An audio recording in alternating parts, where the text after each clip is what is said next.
A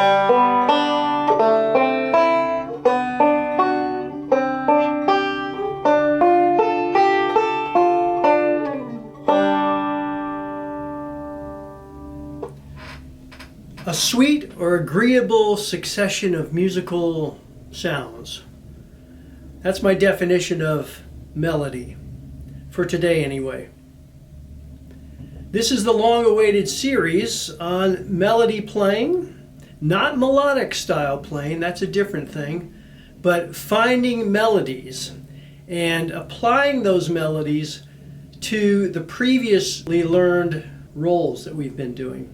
We started with a 10 video series on the easiest banjo roll. That was the forward roll. We then took that forward roll and turned it into an up-down or forward reverse roll, forward backward roll, same thing. Then we most recently went to the solid roll, which was the square roll. Those videos were designed for backup banjo playing. What do I mean by backup? I mean, when somebody else is singing, which is voicing the melody, then that's what you play, because you don't want to try to interfere by playing the melody along when somebody is singing the melody. I think a lot of books start off with songs, which is a great way to start learning, but the problem is 90% of the time you're playing backup, which is why these fundamental rolls I've been teaching you the last 25 lessons are so important. But now we're going to take this idea of melody and we're going to start applying it to our rolls. The banjo is tuned to open G. We have two G's, the third and fifth strings. We have two D's, the first and fourth strings, a single B note on the second.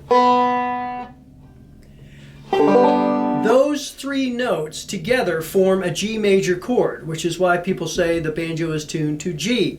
This has been standard for quite a while.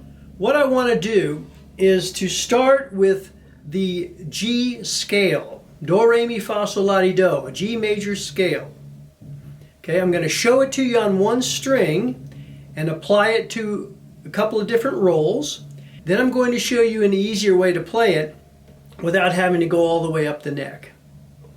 Let's get into it.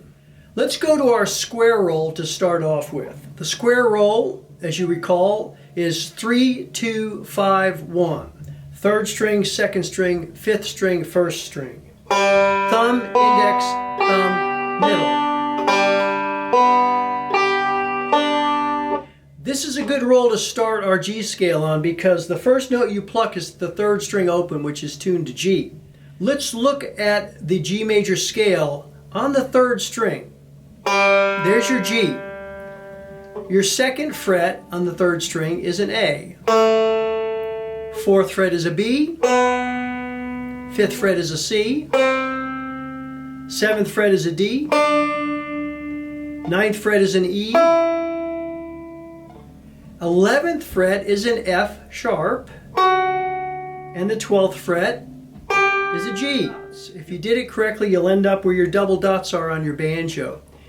That is your major scale. We're going to take this square roll, 3, 2, 5, 1.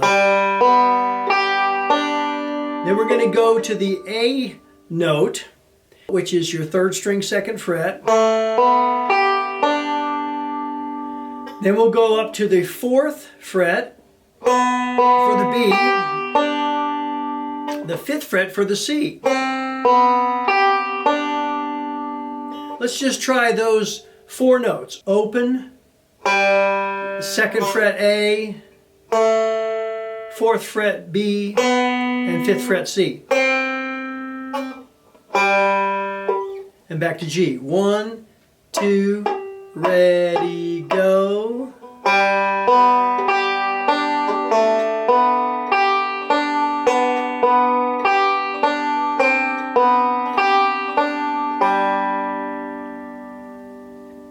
Let's try it again. 1, 2, 3, 4.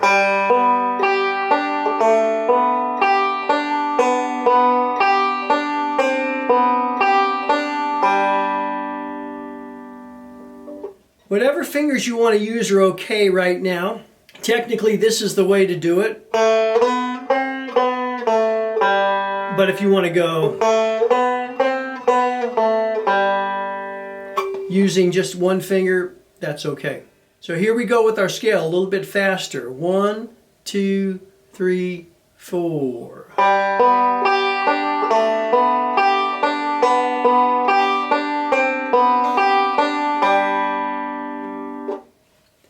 We're going to take this in chunks.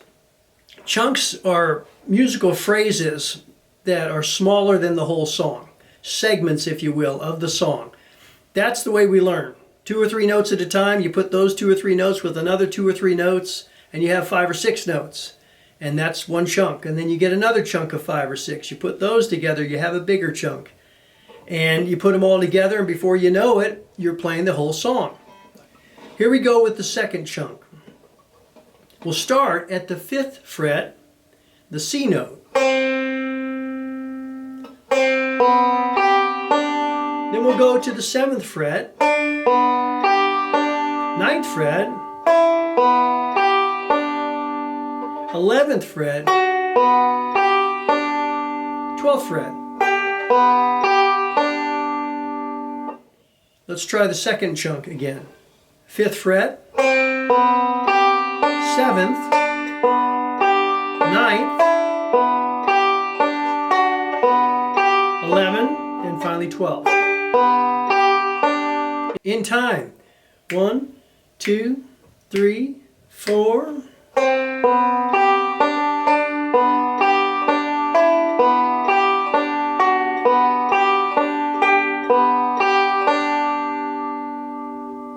Practice both of those chunks, and when you're comfortable with them, let's try the whole thing. We'll go like this. From the low G all the way up to the high G here. Remember, melody notes are all on the 3rd string. 1, 2, here we go.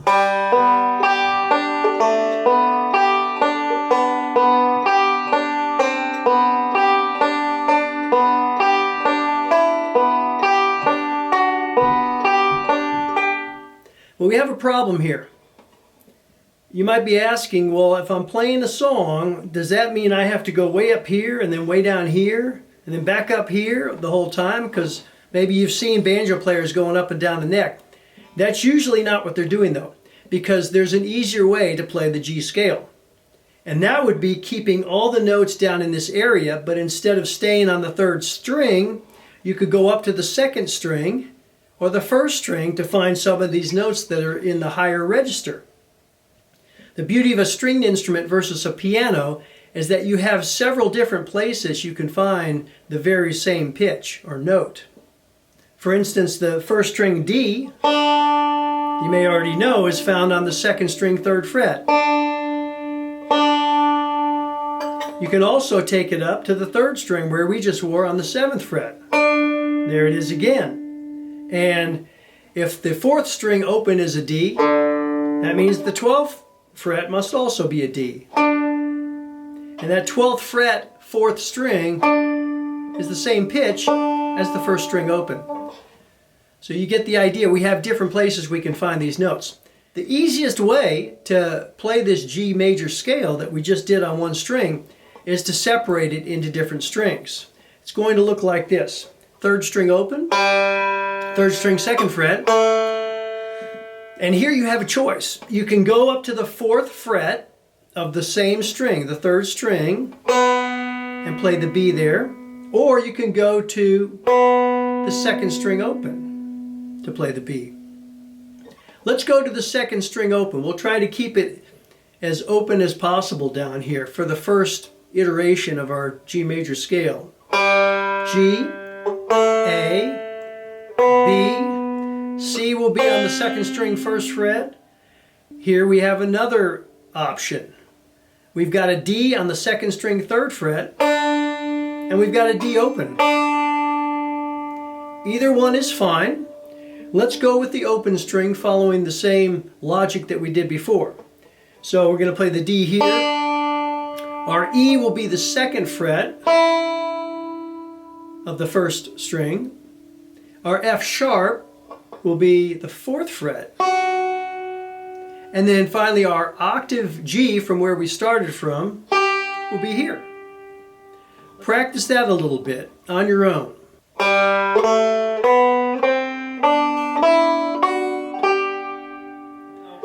Let's talk a little bit about left and right hand technique doing this, because there are a whole bunch of ways that you can play this G major scale. You could use a single finger. Not recommended. You could use multiple fingers with the middle finger playing all the notes on the second fret, index finger playing any note that occurs on the first fret, ring finger covering the third fret, and pinky covering the fourth and the fifth for the final note. As such, watch my left hand.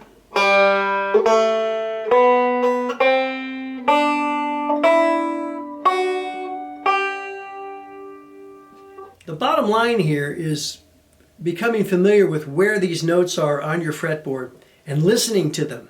Whatever you can do to internalize those sounds is going to help you when we progress into learning songs. See you in the next video. Now the geese fly south